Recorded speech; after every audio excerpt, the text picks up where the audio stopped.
Good morning, everybody, and welcome to the first Yardstick webinar of 2026. I can't believe we're there, 2026. I hope everyone's had a good start to the year.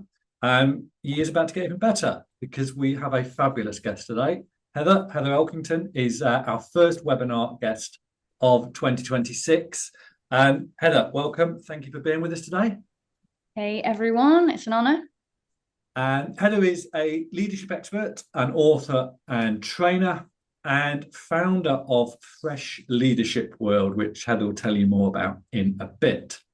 So some of you might be thinking, why have we got a leadership and management expert on a webinar about marketing? So let me enlighten you. In our view, and we said this a lot, the best marketers get things done. There's another way of putting that, but it's 10 o'clock in the morning, so I won't do it. But the best marketers get things done. And that often means they need help from others. That might be team members, advisors, planners, freelancers, hell, external agencies like Yardstick. And they also, this might resonate with some people on here, need to deal with potentially people higher up in the organization who hold the purse strings. And sometimes they hold those pretty tightly. So marketers need both excellent marketing skills and excellent management skills. Everybody on here is going to have the excellent marketing skills, but who's teaching the excellent management skills? Which is why Heather is joining us today. So before we dive in, we will get Dan to do his usual housekeeping and safe space conversation. And then Heather, we're going to go dive straight in with some questions for you, if that's all right.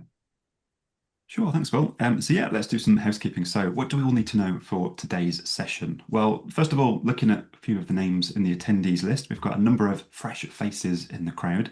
So welcome to your first Yardstick webinar.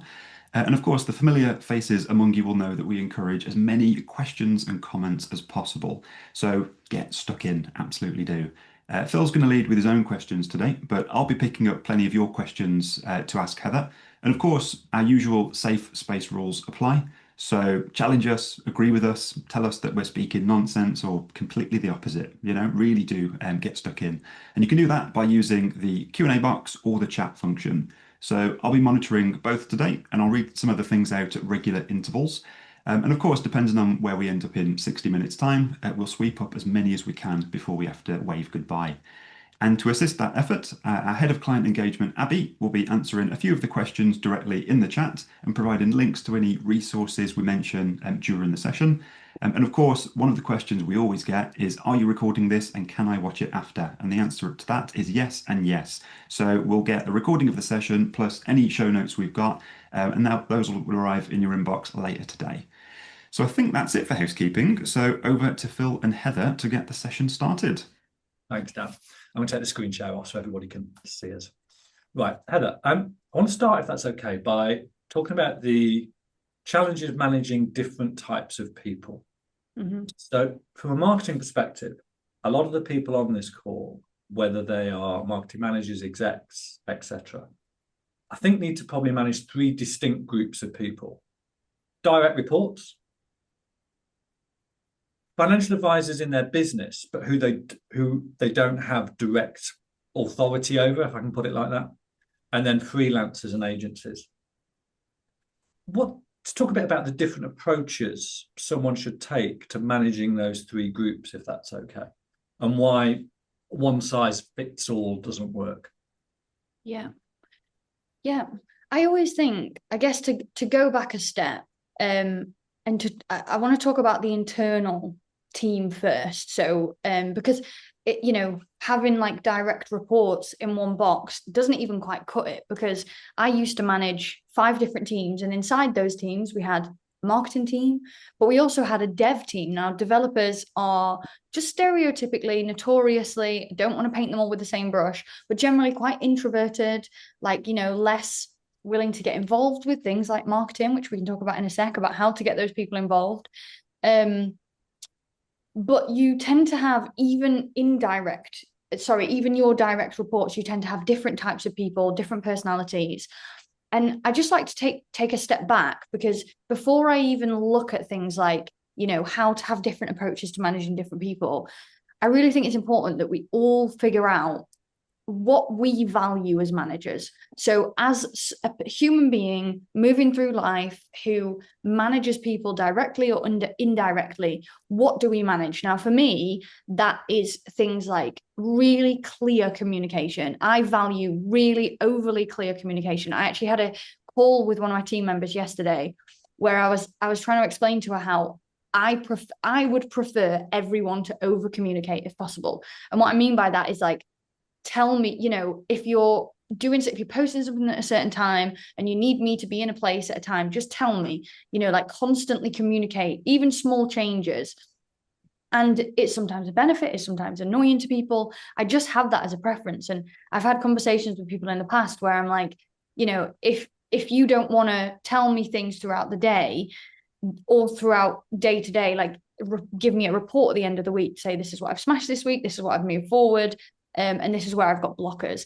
And so I know that one of my values as a manager is that high level of communication. It just is. I also value just real honesty, like clear, transparent honesty.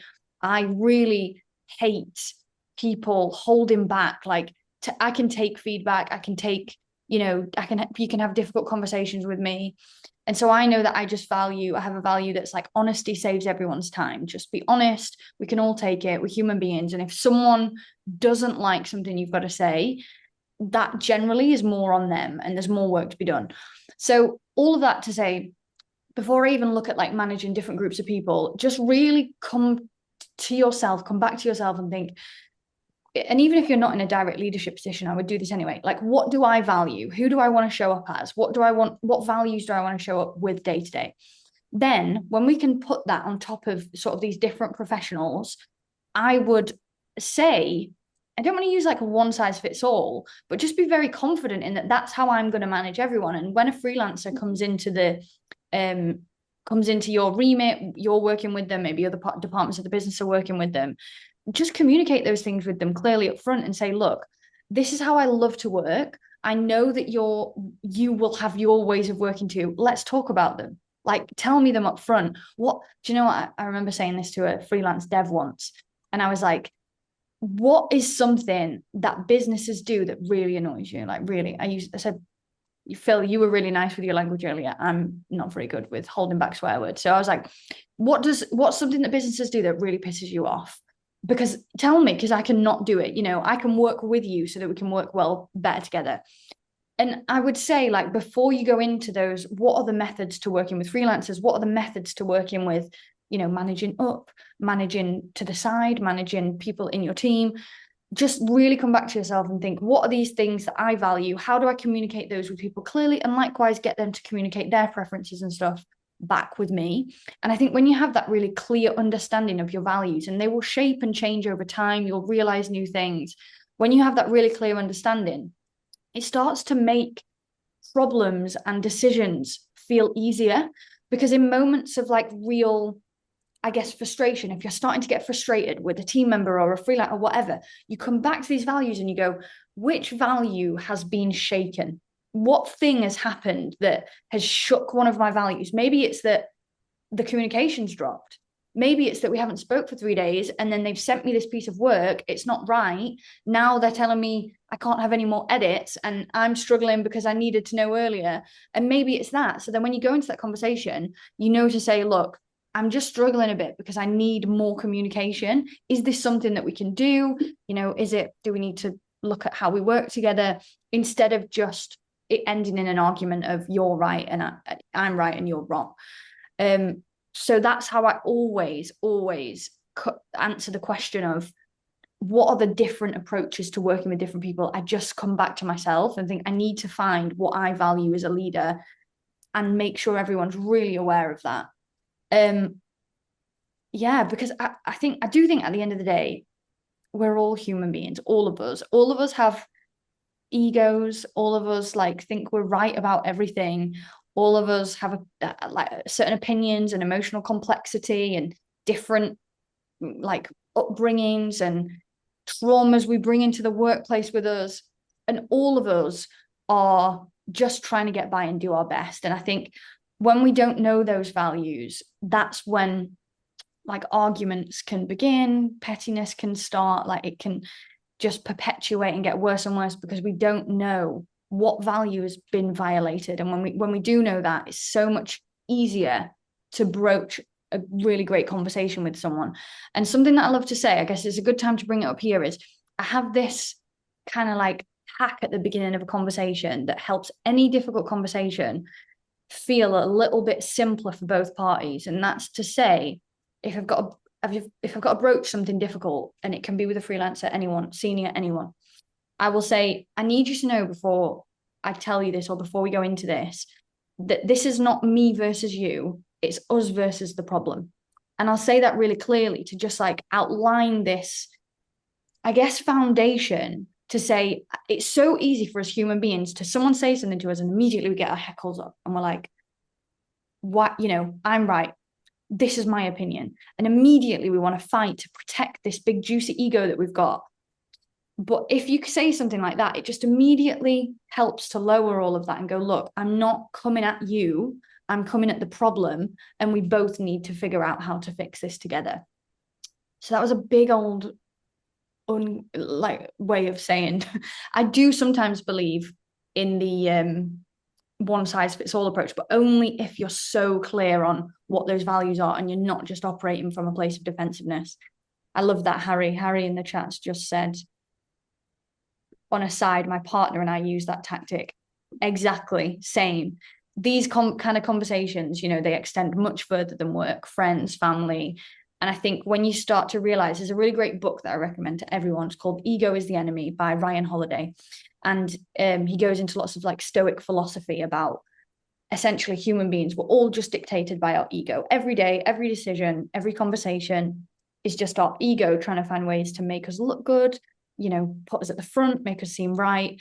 But when we can start to undo some of that and also spot when it's happening in other people, you can just have such like better relationships with the world, with your life, with other people.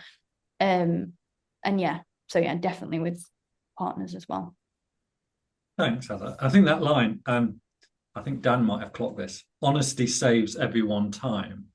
We did a webinar with Joe Glover late 2024 now, I think. And he came up with a wonderful line. What was it, Dan? Clarity is kindness. And I think that honesty saves everyone's time is now up on the same level as Joe's quote on the pantheon of yardstick webinar quotes. That's fabulous. I think a lot of people are going to take that away with them. By the way, what was the one thing that businesses could do to developers that pissed them off? What did the developer say to that question? Can you remember? There was a long list. Oh, okay, fair enough. I think, to be honest, most of it, and I think you guys, if you work with freelancers, or I don't even know, maybe some of you are freelancers and have worked this way, it comes back to ego. It comes back to everyone thinking they're right. And I work now, I'm actually in lots of scenarios a freelancer, even though I have a team and a business. I will come into businesses and do training. I do social media videos for like different brands. And to them, I am kind of like the freelancer. And not much pisses me off. Like there is really not much anymore that can irk me. But where the difficulties lie is just lack of communication. It really is. It's like not understanding both parties having this version of what is right. And so a developer might think, okay, I'm going to charge you $5,000 to build a V1 of an app. And in their head, they're thinking it's going to take me this many weeks. There might be some small tweaks and then we get to the end. What the person on the other side is thinking is, V1, I want it to be like an MVP, a minimum viable product. I want it ready to go to market. I want to tweak it 10 times, change the branding, change the logo, change the domains. And it's just that like a real lack of clear communication that then you get a month in and the expectations on both sides are completely different. Everyone's arguing, annoyed, the relationship's really tainted. And it's interesting because the work that I used to work for a business called Go Proposal. This is the business that we sold into Sage when I was the ops director and then eventually became the ops director in Sage. And what we did, I don't talk about this very often, but what we did at Go Proposal is we had a pricing and proposal software for accountants. So a lot of you guys may resonate with this in that when an accountancy business prices their work to a client, the client on the other side of that work, because the clients don't have a huge understanding of accountancy services. To them, it's just this mythical service. It's seen as like kind of like compliance. It's not very sexy. It's not like the first thing we want to invest in, but we have to. It literally is the law. And so we would work with these accountancy firms to make sure that when they were pricing and selling their services to the client, they would really explain like the importance of these services, why financial services were essentially the lifeblood of a business, and try to change their mind from it's just a compliance bookkeeping thing to actually healthy finances will make or break your business, and we can help you do that. And so we used to have, again, in the financial services industry, you'll have this a lot. You have scope creep, which is you price a client. You probably have it in agencies as well. Like you price a client to do a piece of work. A year goes by, and before you know it, you're actually doing 3 times the amount of work that you originally priced them for, and they're still paying the same amount of money. And it all comes down to that not crazily clear communication. And so, yeah, again, long way of answering, but the devs would say just scope creep, like the work just becoming something that they originally didn't agree to, but actually we have to take accountability for just over communicating to make sure that they know exactly what they're signing up for. Yeah, and that's where I want to go next in terms of clear communication. So 6 years ago, we didn't probably know it at that point, but the world was about to change. Mm-hmm. And March, everybody got sent home, and a lot of businesses have never returned to that physical office space, or may have only returned part-time. So we've got that challenge of managing people remotely. What are the 3 biggest challenges about managing people remotely, and then how do we solve them? Yeah, I think one of the huge problems, and to get a little bit like psychological now, is that we think we have more control if we can see, if we can physically see people sat at a desk, the work being done, we're stood over the shoulder, we can see them enter the office at 8:45, we can see them leave at 5:15. We believe that gives us a heightened level of control, and therefore the result will be better. There was this great study done by a lady called, I think it was Ellen Langer, in the 90s. And it was a study done on human beings with a die, and you would roll the dice. So she had 2 control groups.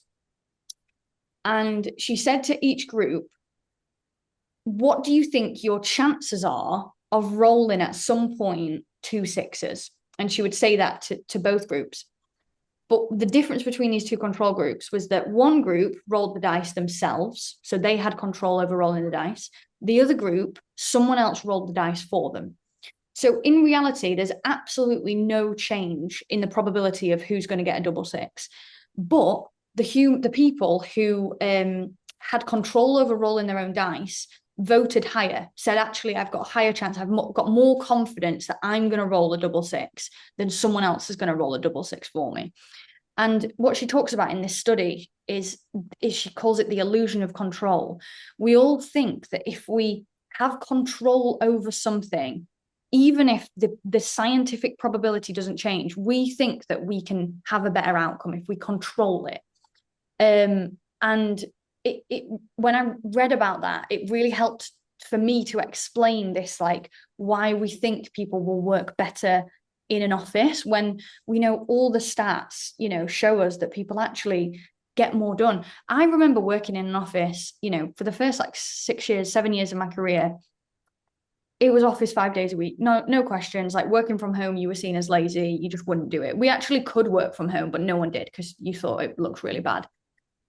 And I remember then we went into COVID, but even when I was in the office, I would still have days where I got nothing done because if I was bored or I couldn't be bothered, or if I was just feeling down, if I wasn't feeling inspired, maybe I was having a bad day, I still had days where I was really unproductive. And I think that's just part of the human psyche. Like, we cannot expect everyone to be 100% productive all the time. And so now I kind of just accept that, you know, the team are going to work from home. We do 2 days a week in the office. We have an office. I love the office. We do 2 days a week in the office, 3 days working from home. And it's weird even for me. Like, sometimes I see people are not online on Slack and I'm like, I wonder what they're doing, should be at the desk. And then I have to really like get myself back to, but what does it matter actually? If a person in any given day is only going to really get like 3 solid great hours of work done, and then they're going to take off some tasks, they're going to do some emails, but that's enough. If everyone got 3 really productive hours and some meetings and some emails done in a day, that would be enough. And when you start to like accept that, which I now have and still like convince myself to accept as well every day, you just let go of some of these things. And I think, you know, I really benefited after the pandemic when I could work from home, because it meant I could do my washing in the middle of the day and I could take a bit more time to make myself a healthy lunch. And I didn't have to waste, you know, 2 hours commuting to and from work. And I did all of that, but I was still incredibly hardworking, incredibly productive, got amazing results for the business. And I think like, because I was proof of that myself, got to see that. Now, that is not to say that some people don't take the piss, because they do. And I think, again, it's all about clear communication. It's all about expectations. I like to be really outcome focused. So making sure that every single member of my team has like a weekly, you know, say, let's take Tisha, for example. She's our social media executive. So once a week, she sends me on a Friday morning, she sends me all of her content that she's edited, produced, her ideas, and she sends it to me to essentially get feedback, to get like final approvals, to get feedback on her idea, to say, I've got this idea, do you want to do it? Yes or no? Here's what I need from you. And she just sends me that in a message once a week, either Thursday evening or Friday morning. Outside of that, as long as she sends me that, I kind of don't care. Like, you know, if she wants to take a day doing whatever she wants to do, and then she wants to, because if she gets that done, that's more than enough. And then on a Monday morning, the only other check-in point that we have is we have a team weekly review where we check in on metrics. So she'll report her metrics into me. I then ask 3 questions, which are, where are we? Why are we there? And what are we doing about it? So they're my 3 questions for like tracking data within the team. And it's like, as long as those 2 touch points are fulfilled and fulfilled well, who cares? Do you know what I mean? Who cares what else they do? And it's because they have that clear. So to go back to your question, the reason I think these things fall down is people don't have that like clear accountability, clear place to report, clear success measures. And if you have those for your team, as long as those outcomes and those outcomes are truly what makes them successful, as long as you have that, it's kind of like, spend the week how you want. And talking of outcomes, how does that, well, outcomes and remote working, how does that lead then into meetings? Because everybody on this call will spend X number of minutes, hours a week in meetings.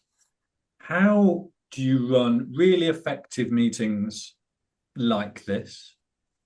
And how do you make sure that those meetings and the good intentions of those meetings actually turn into actions? And going back to what I said at the start of the webinar about getting stuff done.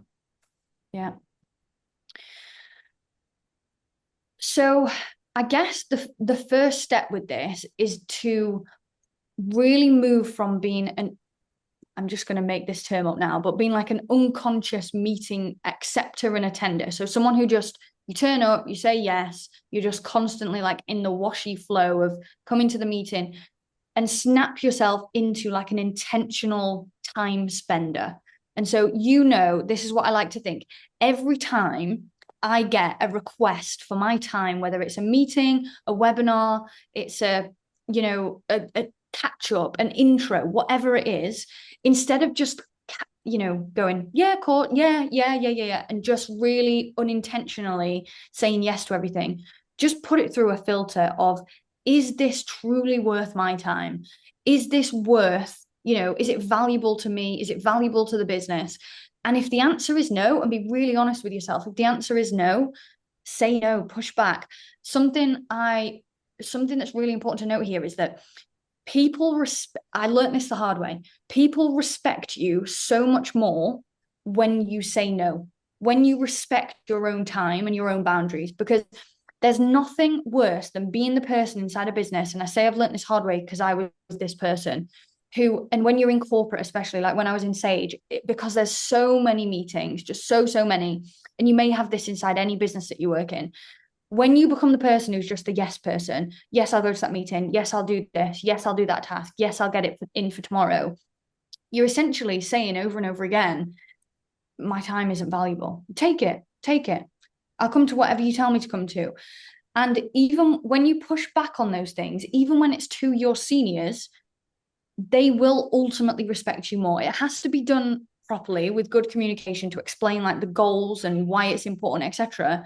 But they will respect you more.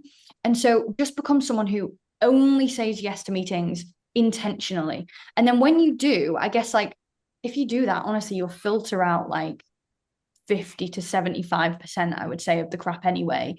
I'm someone now who I actually, to say like I run a business and have a team and do workshops and do webinars, I actually have a lot of time to work on the business. I don't spend a lot of time in meetings because I forcefully push these things away and only say yes to the opportunities that it's like a hell yes. It's a no, or it's a hell yes. And if it's not a hell yes, it's a hell no. And so become really intentional when you're in the session. So let's say those like team review metric sessions.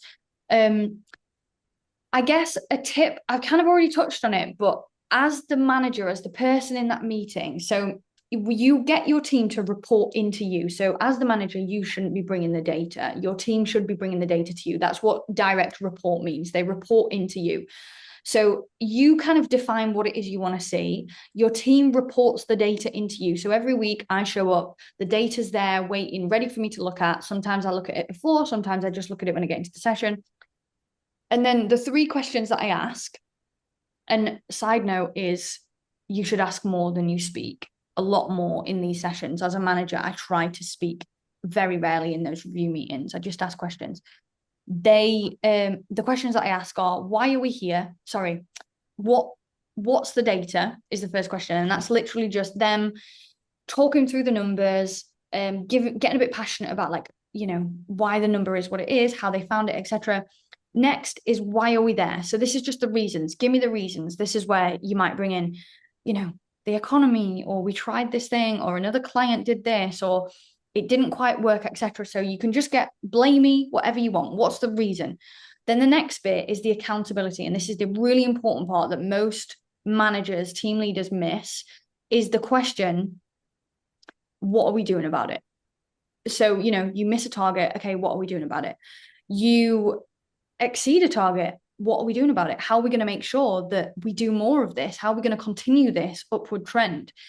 And that question, what are we doing about it, really helps to just give that accountability back to your team to say, okay, we've had a shitty week or shitty month. What we doing? What we trying? What we experimenting with? What we testing? And I think just get in meetings in general, like get so clear on what are people reporting into you and what are the questions you're going to ask them. And then I would say as well, like get the time down. Most meetings do not need to be an hour. 45 minutes is generally a maximum for me for a meeting, if not ideally like 20 to 30 minutes. And also another meeting tip is no meetings before 11 a.m. generally that was my rule when I was at Sage, because the beginning of your day will decide what your day is going to look like. And for me, and I think scientifically for most people, we are the most productive in those first few hours. We have the most brain capacity. We've not made as many decisions yet. Something's not, shit's not hit the fan yet. We have this space, we have this time. And so just try to force that couple of hours in the morning and try not to just jump straight into emails and get like wished through the day. Force that couple of hours. People can wait, and emails aren't urgent. You don't need to reply to them straight away. Try to just force those 2 hours every day to do like working on work. What is that big project that you've been meaning to start, that big task, that bit of research, that podcast you want to listen to, that YouTube video, that webinar? Like, I would say this is a really good thing to do at the start of a day, like learning, leveling up, the things that usually you don't get time to do. because you've got, 100 emails and clients wanting things and seniors wanting things. And so yeah. Well, talking of learning and leveling up, let's have a quick chat about how you can help people do that, Heather, if that's okay. And I am just going to try and share my screen. I'm probably making a mess of this because it's the first time I've done it this year. Give me a second, and Dan, you can talk me through whether I'm going to get this right or not. I've got complete faith, Phil. I think you'll do it right first time. Yeah, I'm coming into 2026 very optimistic. Hey, what can you see now, Dan? Your desktop. Can you see the PowerPoint? No. Can you see the PowerPoint? My optimism was clearly misplaced. Yeah, well, can you see the PowerPoint now? There we go. Yeah, to put it into presenter mode, flick the screens between. There we go. There we go. Well done, Phil. Heather, leveling up. Talk to us about how you can help people do that. Thanks, guys. Quick ad break. I feel like in the UK, we're not very good at selling or being sold to. So when I do this, I always like to say to people, if selling makes you uncomfortable, clock out for 3 minutes because, I don't like to make people uncomfortable. So can we just go back one slide? Is there a way you can go back one? Testing me now. Let's give it a go. I know. Here we go. So, hey, guys. So I have built a 6-week boot camp called Fresh Start. Now, over 500 new managers have been through this, and it's essentially how we level up new managers into high-performing leaders. So it's a 6-week boot camp. We have inside that 6 weeks, we have pre-recorded training modules, but we also have a community of brand new managers who all join us to level up for those 6 weeks. We have a Slack community. We run live Q&As twice a week. We run the live Q&As. And we go through 6 really powerful modules that all new managers need to learn. So starting off with things like imposter syndrome, lack of confidence, emotional complexity around managing friends, managing people older than us, all the stuff that we don't really ever get told in leadership. And it's taught by me. And so I tend to talk through all the times that I have failed and messed it up really badly. And then kind of in the second half of my career to date, how I've really switched that around and now use it to be a really confident leader. So modules we start with mindset. We go into really solid delegation, difficult conversations, performance management, what to do when you think you've got to fire someone, one of the most difficult conversations. We look at accountability, how to get your team engaged, really caring about what they do, all the stuff around meetings, everything is in there in huge, huge, huge depth. So we kick off, we only run this 3 times a year, and we are opening up again on the 17th of February. So in about 3.5 weeks time, we only have 150 spaces. Now, all I need you to do right now, if you're interested in this, is to get on the wait list. So if we just go to the next slide, please, is to get on the wait list. So if you scan that link, or Abby, thanks Abby, has put it in the chat, you can just learn more, join our waitlist, and I will help you with everything from there. So I'll send you all the information that you need on how you can get involved, what the costing is, all that jazz. But this is kind of our signature part of the business that we run for Fresh Leadership World. It's the way that, I run workshops for huge corporate global brands, Abercrombie and Fitch, American Express, Sage as well, the Ministry of Defense, we've even done lots of workshops with last year. And this really is a way to get that information in an accessible way online to small and medium-sized businesses that isn't kind of like a big in-person workshop. So it'd be an honor to have some of you join us, but just scan that QR code to find out more. Thank you so much. Thanks, Heather. And to the couple of Yardstick managers that are on this call, the answer is yes. Right. I want to go into in a minute talking about how we influence people's behavior when we don't necessarily have, they're not a direct report to us, and a bit about the gender and age gap and that sort of stuff. But Dan, let's do a bit of stuff from Lily and Robin, if that's okay. Yeah, sure thing. So we had a question around this. This was, Heather, when you were talking about over communication. And Lily says, as I am a lower down intern, what would you do to help managers better? As I sometimes fear too many emails communication can be annoying. Yeah. So so when I think about communicating with seniors, and I think this is something that really helped me in the last couple of years working at Sage, and kind of just building respect and being seen as a trusted, respected leader inside a workplace. And when I say leader, by the way, guys, you don't have to be in a management position to be a leader. if you want to be seen as someone who is a leader and can very much go for those leadership positions when they come up, what I would do when I speak to seniors, a really big shift that I always make is try not to focus on what you want and your goals and your communication, and really think about what is the thing that they want more than anything else. And usually every senior, you can either ask them it in conversation. So ask something like, if you had one thing that I could help you achieve this year, what would that one thing be? Like, if I could just delight you in every way, what would that one thing be? Or even ask them, what are your goals for 2026? What are the business goals for 2026? And when you know those things, you can essentially like sell your authority to them, because it means every time you communicate with them, whether it's on an email, in a passing comment, on Slack, whatever, you can tie your wins, your requests, your need for support, anchor it to those goals. So for example, let's say you need some information, some financial information from a senior. Instead of going to them and saying, hey, can you pull me this report? I need you to do it because only you've got access, blah, blah, blah. You would just start by explaining, hey, I'm working on this project for us to achieve X. That is their goal. And in order to smash it out the park, get it done really well, I need these numbers. I can't access it. Can you pull it for me?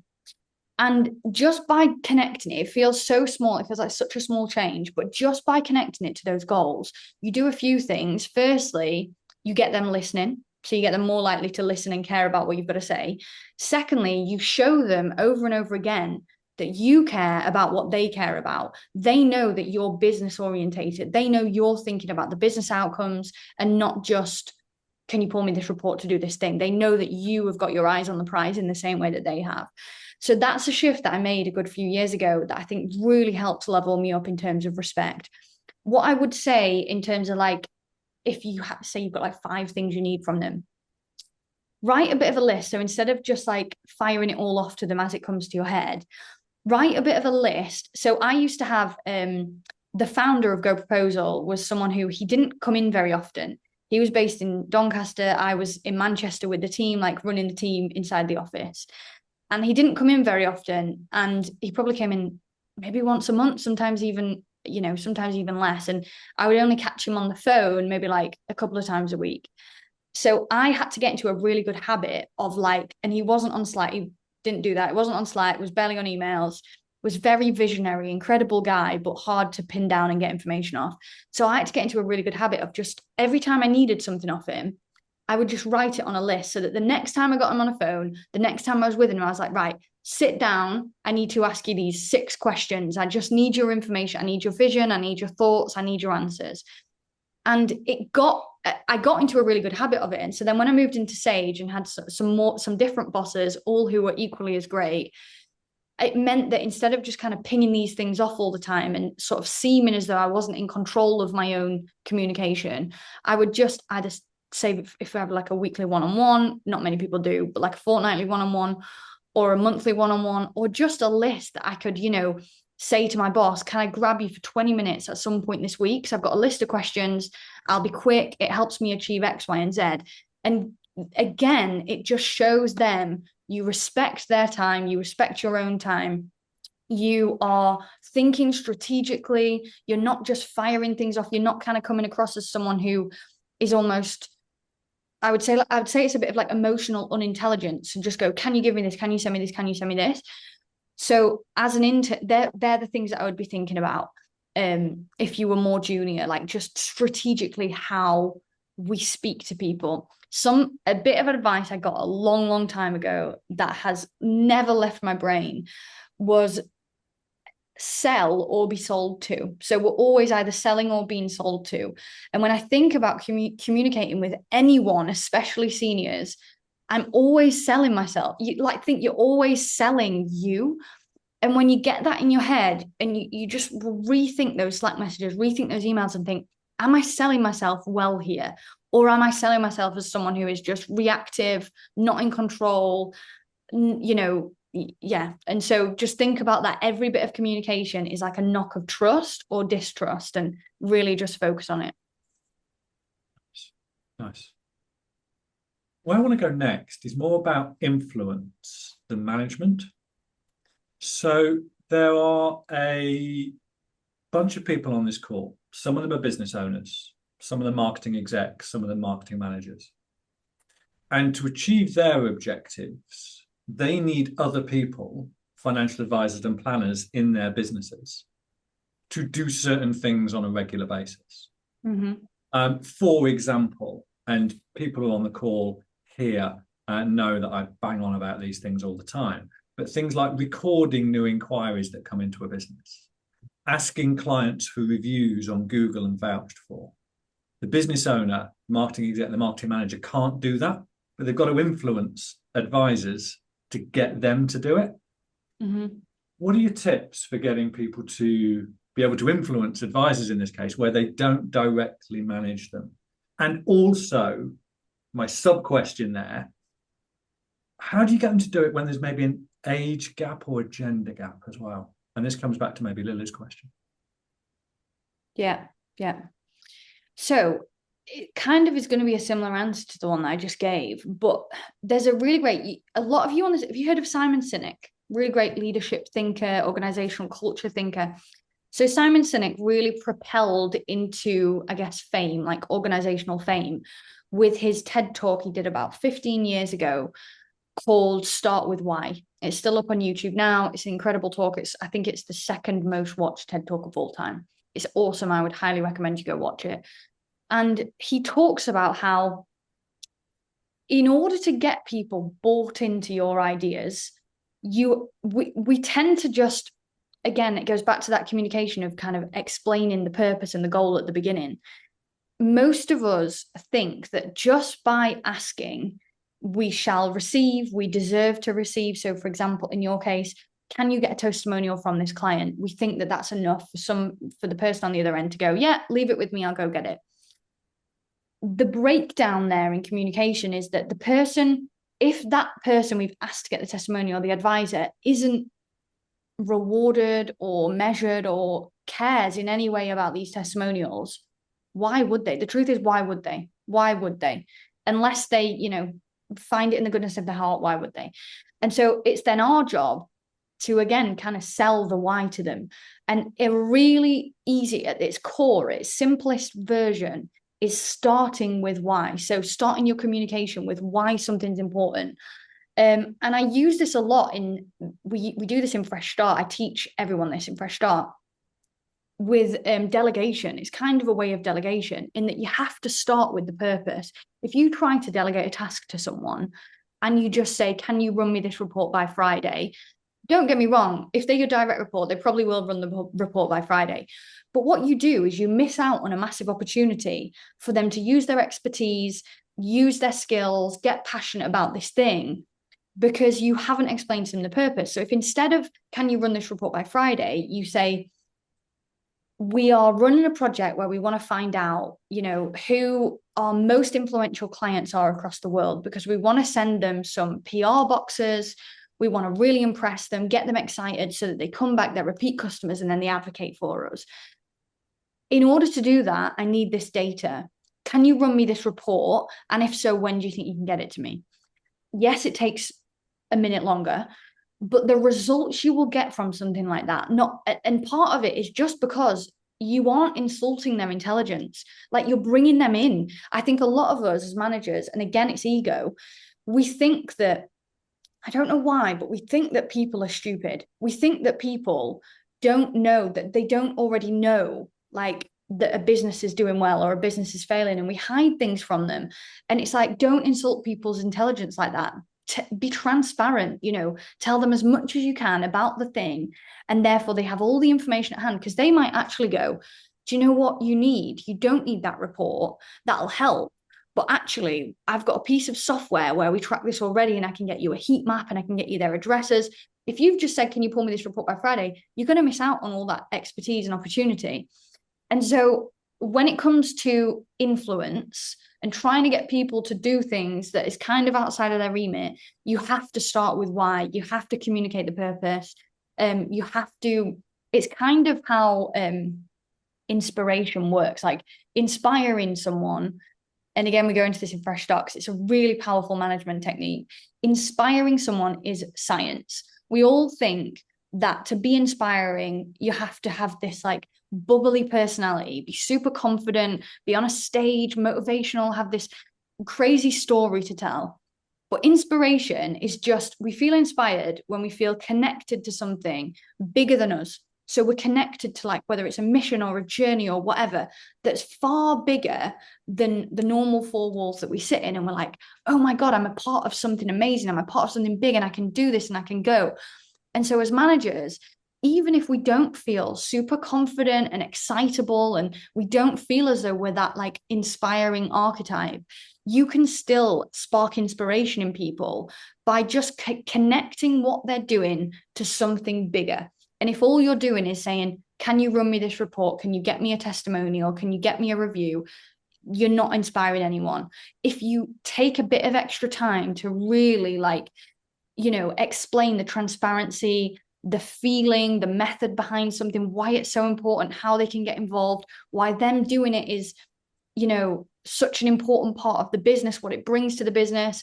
I always think like a great way you can do it is, we used to do something called a stakeholder report. So, most businesses will give their team some sort of information. So maybe it's like their data or whatever. Most businesses hide financial data. They hide the P&L, they hide, some of it we can't show them, but they'll hide it for whatever reason.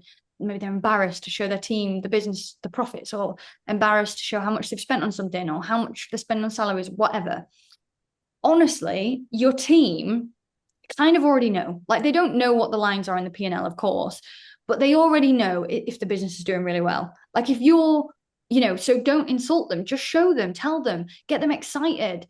Like, say, this is how your impact on the business, this is how what you do day to day impacts a business. This is the impact you're having. Look at these incredible profits that we've made because of your input. And I think, yeah, there's so much we can do. So go watch Start With Why on YouTube if you haven't already. It's so short. It's like 15 minutes long. He's also got a whole book that I would probably say you don't need to read. Just watch the YouTube. And it's that's for me, that's how I inspire. That's how I influence. It's to just not insult anyone's intelligence. That's what I think. Everyone is so smart. We are not, none of us are above anyone. Every single person listening, every single person in this hotel I'm in every business is so incredibly smart, because we are human beings. We're emotionally intelligent, we're academically intelligent, all of it.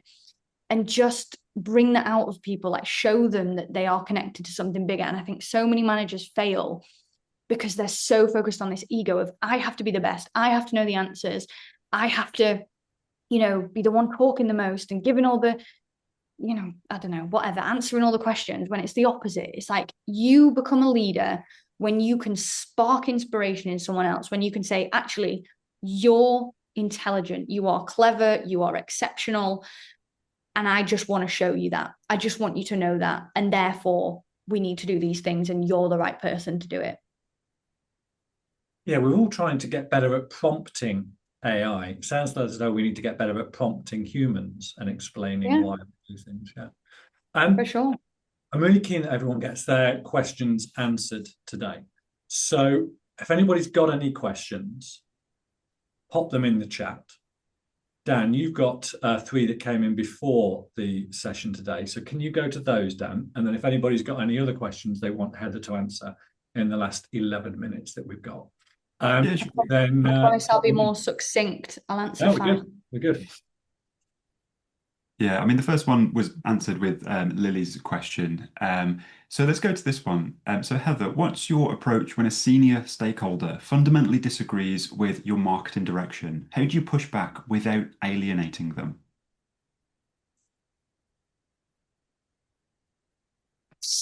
I guess it depends. Like, you would have to, I would say, because this happens a lot. It happened at Sage, it was a normal thing. And do you know what the problem with marketing is? Because before I was an ops director, I was a marketing manager. And the thing that always used to frustrate me is marketing is unique in that your work is on show for everyone in the business to comment on. It's the only function of the business that everything you do, everyone gets to see. And so everyone has an opinion on it, whether you like it or not. And it can be really frustrating at times. And so get good at communicating the why, get good at communicating like the intention behind stuff. But I would say like it is hard, like testing and experimentation. Try and sell them on that instead of selling them on your idea. So I would try to sell this senior leader on just the value of like testing new things, experimenting with new things, trying new things instead of just selling your idea. And could we breadcrumb it? Like, could we do parts of it and test that first and see how it goes? Because it's difficult and we're going to get everyone's opinion, but try and sell them on the testing and experimentation piece. Yeah, that's brilliant. Interesting question in from Keith, who says, if we have time, I'd be interested to hear your view from a self-confessed oversharer. How do you balance as a leader, walking that balance between giving too much of yourself and being too business-like? I've always erred on the side of being as honest as possible, and it's generally worked well. But I'm aware that with a brand new team, for example, we started 2 months ago, this might not be the best approach.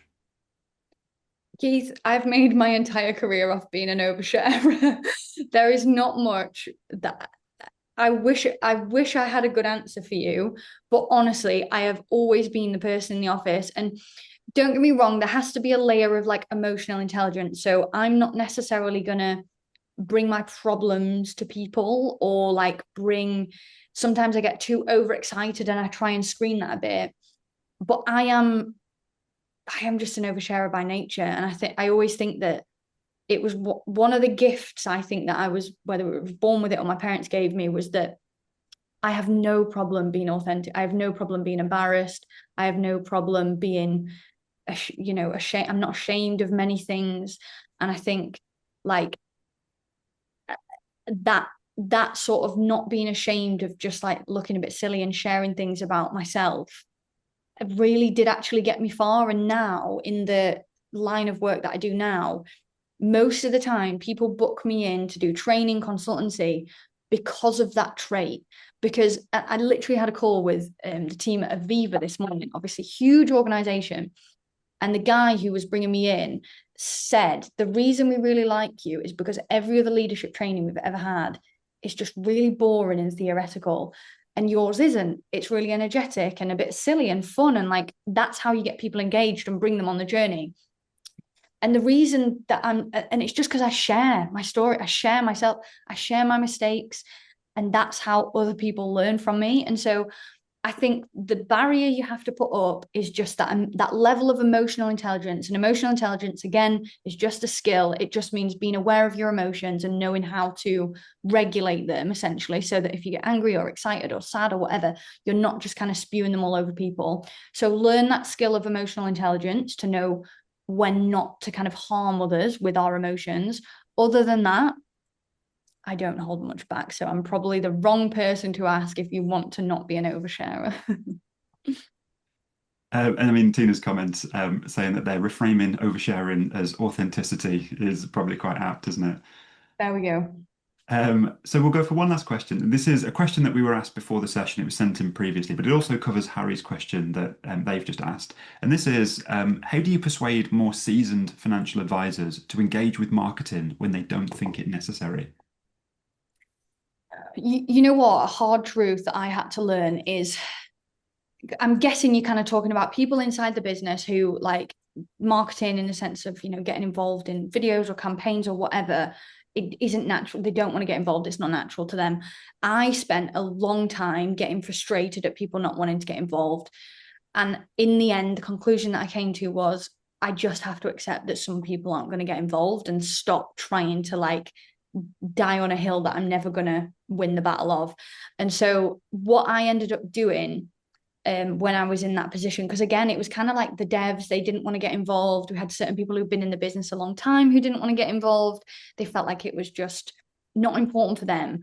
I did a poll and said to people, look, we want to put people, is Heather another Yorkshire lass? Yes, I am, Doncaster. If we want to put people like do a poll and say to people, who wants to get involved in this, and explain the benefits, start with why, explain how, it could be really beneficial for their career, it's really beneficial for the business, it gets them seen, explain that, and say, do you want to get involved? Because you will find people in corners of the business who you didn't know wanted to be involved. We had devs come forward who got really excited by it. And then we had other people who were like, I know all the benefits, I know the why, I know the purpose, I don't want to get involved. And if that's the case, I'm afraid there is not much we can do about it. So have that clear communication with them again, figure out, explain the why, be really clear who wants to get involved, because this year 2026, so many exciting opportunities for marketing, but I keep asking and people keep pushing back. So I'm doing this once. Do you want to get involved or not? If you do, I'm going to bring you on for the journey. If you don't, then fine, that's okay, but I need to know right now. And you can change your mind if halfway in you don't like it, you can change your mind, but that's probably what I would do, because trying to get everyone involved in videos and marketing stuff and like case study stories, it is a battle. You can't win every battle. I again learned the hard way. One last question for me. Feel free to take the fifth on this. Radical Candor, the book. Where do you stand on that? Yeah, it's great. What I feel like there's a what's behind the question? I Do you think not like it? there's been a bit of pushback. No, I love it. I think it's a great back, but there's been a bit of pushback. I think maybe from people who have seen the title of it and not actually delved into actually the concepts that are promoted in the book. And I read the foreword or the introduction of the second edition, and there'd been quite a lot of pushback. I think he was in a sketch on Saturday Night Live about it in the US that didn't send it down particularly well. But I just, as you're the expert, I thought I'd ask about Radical Candor, because it's a book some people will have read. It's fabulous. And if there's one, so Kim Scott is, I call it kind of a friend. I speak to her occasionally, and she did the not forward, what's it called, accreditation for my book. So her name's on the front of my, there you go, that's it. So look at, so if you go down on the bottom, Kim. Yeah. So this No, is the top, sorry, there. Yeah. Radical Wisdom to Unlock Leadership Success from Kim Scott. Wow. So yeah, so if there's, do you know what? If there's one part from Radical Candor that I love above everything else, it's the ruinous empathy part of the matrix. So for anyone who's not read it or hasn't read it in a while, Kim has a matrix where she explains the different places that we fall into when we don't want to have these tough conversations. And the bit that was the massive light bulb moment for me in my whole career in life was ruinous empathy. And when she explained that most of us care so much about other people, we don't want to hurt anyone's feelings. Of course we don't. We don't want to make someone feel bad. We don't want to point something out that's awkward. And so we kind of use the excuse of empathy and say, I'm just, I'm going to be empathetic. I don't want to bring up this thing that they're struggling with. But it ends up being ruinous, because essentially you're stealing this learning opportunity away from them. And for me, that was like the big moment of Radical Candor that I was like, shit, I need to start leaning into this truthful conversation. Nice. Paul Bloom, Empathy 2, It's a Trap. Yeah, sounds about right. I will check that out. Right, I'm going to try this whole screen sharing thing again, see if I can get this to work. Abby, would you talk about our next webinar, if that's okay? Do that. Thank you kindly. And thank you, Heather. That was wonderful. It's no secret within Yardstick that our ops director is probably your biggest cheerleader. And I'm sure she'll be watching this back if she's not here. And I'm sure you've got many more fans now as a result of this. So I owe you a Bev from Rum Rooms in Donny, if you're ever around. Yeah, as if I didn't know you guys were that local. No, it's only me. I'm invading the Midlands with my Rotherham tones. Nice. There you go. But yes, next month's webinar, we have got more amazing guests lined up, but we can't not have a month that we dedicate to AI. And as Heather said earlier, there are a lot of exciting things happening in marketing in 2026, and AI is very much on that list. You can see the stat on the screen. I don't need to read it to you. That trend is only going in one direction. So next month, we want to talk to you about how to take advantage of that opportunity, to understand how consumers are using AI to find an advisor or a planner, and to discover 7 things practical things that you can do to help AI recommend you. So 25th of Feb, 10 a.m. as usual. You can scan the QR code, but I will put a link in the follow-up email this afternoon, plus the link, of course, to Heather's Fresh Start course. And yeah, we hope to see you there. Thank you. And there's the link for Heather's Fresh Start course again. Heather, thank you so much for today. It's been a wonderful hour. I think I've never taken so many notes in a webinar. So thank you very much for sharing your time with us today. I know it's the end of the day where you are, so really appreciate that. I'm sure everybody else does as well. Go click that, get on Heather's wait list. For the yardstick people, absolutely we can do it. Dan, Abby, thank you guys. And one last thank you again, Heather. Really appreciate your time today. Thank you so much. Honestly, I love doing this stuff. So yeah, it's been an honor to be here. Thank you so much, everyone. Cheers, everybody. Bye-bye.